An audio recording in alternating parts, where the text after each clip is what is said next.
भगवान के अवतारों के बारे में तुमने बात करी है शौनकादिक ऋषियों, तो भगवान के एक दो नहीं अनंत अवतार हैं।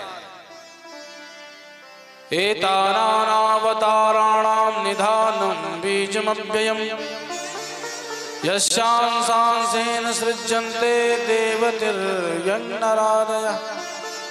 प्रतिक्षण युग युग में प्रभु के अवतार होते हैं, कोई गिनती नहीं।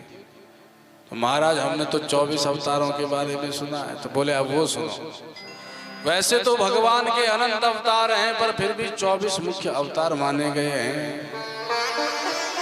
प्रथम अवतार है भगवान का सनक सनंदन सनातन सनत कुमार के रूप में, दूसरा वामन, तीसरा नारद, चौथा नर नारायण, पांचवा अवतार कपिल रूप में, छठवां अवतार दत्तात्रेय रूप में, सातवां अवतार यज्ञ रूप में, आठवां अवतार ऋषभ रूप में, नौवां पृथु रूप में, 10वां मत्स्य रूप में, 11वां कच्छप अवतार और 12वां धन्वंतरी अवतार, 13वां मोहिनी अवतार, 14वां नरसिंह अवतार, 15वां वामन अवतार, 16वां परशुराम अवतार,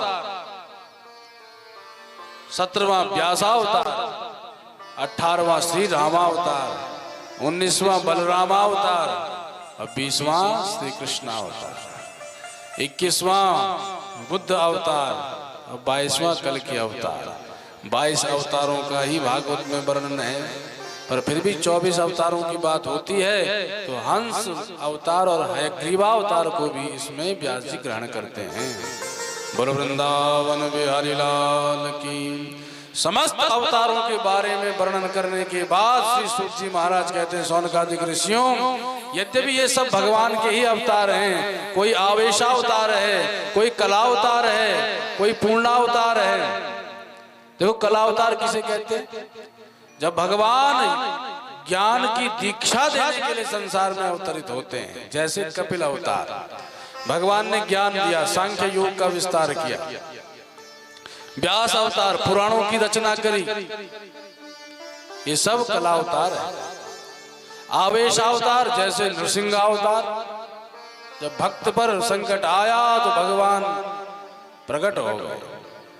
वराह अवतार, जब हिरण्याक्ष ने आतंक मचाया तो भगवान ने उसका वध कर दिया, तब प्रकट भये थे, तो ये आवेश अवतार।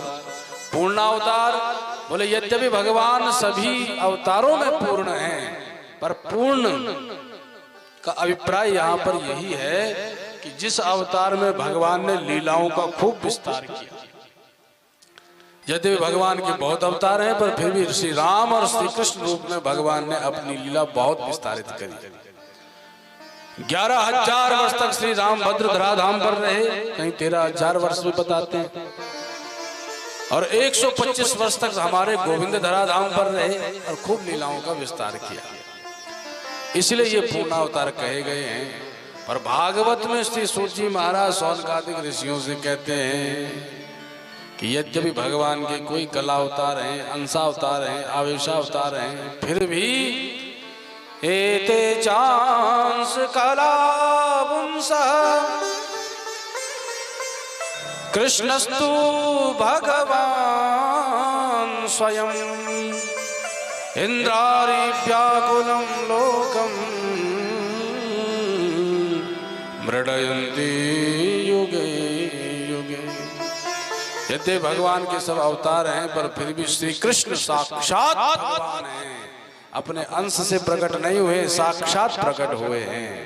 बोल बंसी वारेगी जन्म गुह्यं भगवतो यारे तत्प्रयतो नरः सायं प्रातः गृणन् भक्त्या दुख ग्रामाद् विमुच्यते।